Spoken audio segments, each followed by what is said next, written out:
Hello, നമുക്കിന്ന് അടിപൊളി ഒരു ചൂടമീനച്ചാറ് ഉണ്ടാക്കിയാലോ? അതിന് വേണ്ടിയിട്ട് നല്ലെണ്ണയിൽ നമ്മൾ മീനിട്ട് പൊരിച്ചെടുക്കുക. ഉപ്പും മഞ്ഞൾപ്പൊടിയും മുളകും പൊടിയും ചേർത്ത് മിക്സ് ചെയ്ത് വെച്ചിട്ടുള്ള മീനായിരുന്നു കേട്ടോ അത്. നമ്മുടെ മീനൊക്കെ നന്നായി മൊരിഞ്ഞ് വന്നിട്ടുണ്ട്. അത് നമ്മളൊരു പാത്രത്തിലേക്ക് മാറ്റിയിട്ടുണ്ട്. അപ്പോൾ കുഞ്ഞുമോള് വന്നിട്ട് അതെടുത്ത് കഴിക്കുകയാണ് കേട്ടോ. അപ്പോൾ ഞാൻ പറഞ്ഞത് അച്ഛനുള്ളതാണെന്ന്. അപ്പോൾ അത് എൻ്റെ അച്ഛനുള്ളതല്ലേ എന്ന് പറഞ്ഞിട്ട് മൂപ്പരാടുത്ത് കഴിക്കുകയാണ്. അതിന് ശേഷം ഞാൻ ഇഞ്ചിയും വെളുത്തുള്ളിയും എടുത്തിട്ട് നന്നായി മിക്സിയിലിട്ടിട്ട് പേസ്റ്റാക്കി എടുത്തതിന് ശേഷം ചീനച്ചട്ടിയിലേക്ക് എണ്ണ ഒഴിച്ചിട്ട് എണ്ണ ചൂടായി വരുമ്പോൾ കടുകിട്ട് പൊട്ടിക്കുക.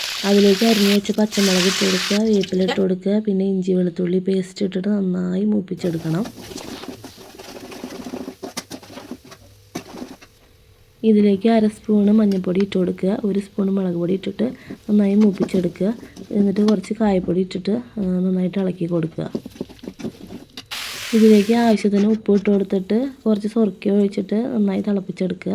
അതിന് ശേഷം നമ്മുടെ മീനിട്ടിട്ട് നന്നായി ഇളക്കി കൊടുക്കുക. ജസ്റ്റ് ഒന്ന് വറ്റിച്ചെടുക്കുക.